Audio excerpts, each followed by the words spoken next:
On my own experience, ang thermostat, normally it will last more than 100,000 kilometers. Now, kung nasa 100,000 kilometers ka na at gusto mo talagang sobrang reliable yung inyong sasakyan, pwede naman, you have the option na palitan yung inyong thermostat. Siguraduhin mo lang na mapa-proper seal mo siya. Kasi ito ang problema dyan. Okay, sige, mare-replace natin yung thermostat. Pero ang problema dyan is yung pagsisil.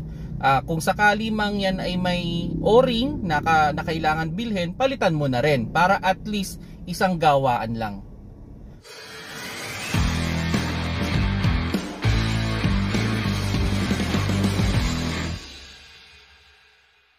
Hello mga paps, I'm Kuya Shane. At yun, may na-receive akong question na related sa thermostat. At yun nga, pwede daw ba siyang palitan after 100,000 kilometers?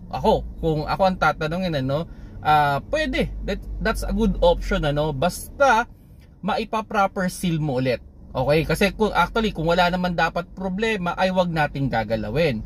Pero yun nga, on 100,000 kilometers, maybe it's a good option. Lalo na kung yung thermostat, halimbawa, sabihin natin nag-research ka tungkol sa kotse mo at nabasa mo na maraming bumibigay na thermostat, mga 120 kilometers, 130 kilometers, at ikaw ay nasa 100,000 kilometers na, goods yan.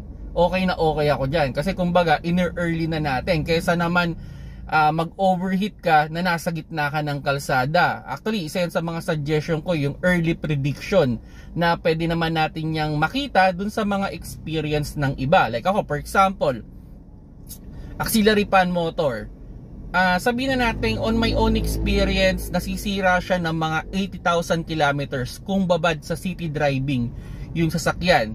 Kaya ang ginagawa ko dyan, pagdating ng 80,000 kilometers, siraman o hindi, yung auxiliary fan motor ay pinapalitan ko na, inuunahan ko na. Kesa naman mag-overheat ako na nasa kalsada ako at sira yung auxiliary fan motor ko. So, yan yung magandang practice. Actually, yan yung sinishare ko talaga sa mga vlogs ko. Kumbaga yung experience, kumbaga kung kayang palitan o mas convenient, mas murang option. Kasi ito, sa totoo lang, mas mahal masiraan sa kalsada. Okay? Kasi pwede kang matowing, pwede kang matikitan, okay?